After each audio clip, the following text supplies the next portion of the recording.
Non. 11 jours après le début de la mobilisation des Gilets jaunes, Emmanuel Macron doit répondre à leur colère aujourd'hui. Et oui, le chef de l'État doit d'abord installer le Haut Conseil pour le climat et juste après, à 10h30, il présentera la stratégie de son gouvernement pour parvenir à ce que l'Élysée appelle une transition écologique acceptable.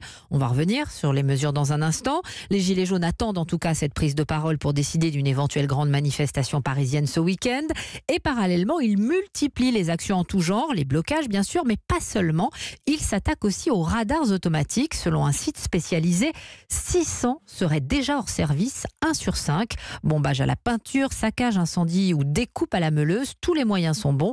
François Coulon a rencontré certains de leurs auteurs dans la région nantaise et vous allez l'entendre, ils n'ont aucun scrupule à violer la loi. 2 radars incendiés ces dernières nuits sur le périphérique de Nantes. L'appel à s'attaquer à ces nouvelles cibles est suivi ici à la lettre, mais la grande majorité des radars de Loire-Atlantique sont bombés à la peinture ou masqués. Sylvain, fonctionnaire le jour et saboteur la nuit. J'en ai bâché plusieurs. Dans l'idéal, c'est en moto de nuit pour gagner le maximum de temps et être mobile. Vous partez en opération commando ? Oui, on part à 5-6 motos, on fait le tour du périphérique nantais et on les bâche les uns après les autres. Et vous savez que ça peut vous coûter cher ? Oui, on le sait très bien.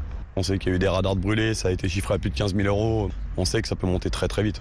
Amende, voire prison. Et c'est pas dissuasif pour vous ça ? Ah non, faut être réaliste en 68. Je pense que s'ils auraient réfléchi comme ça, ils auraient pas été très loin. Nathalie, gilet jaune de la première heure. Si on n'est pas pris, tant mieux. Si on est pris, voilà, on n'a jamais fait de révolution sans payer les frais. Jusqu'alors, on ne s'est pas encore fait piéger. On les masque, on met de la graisse dessus, des choses comme ça. Mais casser, non. Parce qu'on sait très bien que qui va payer encore, c'est nous.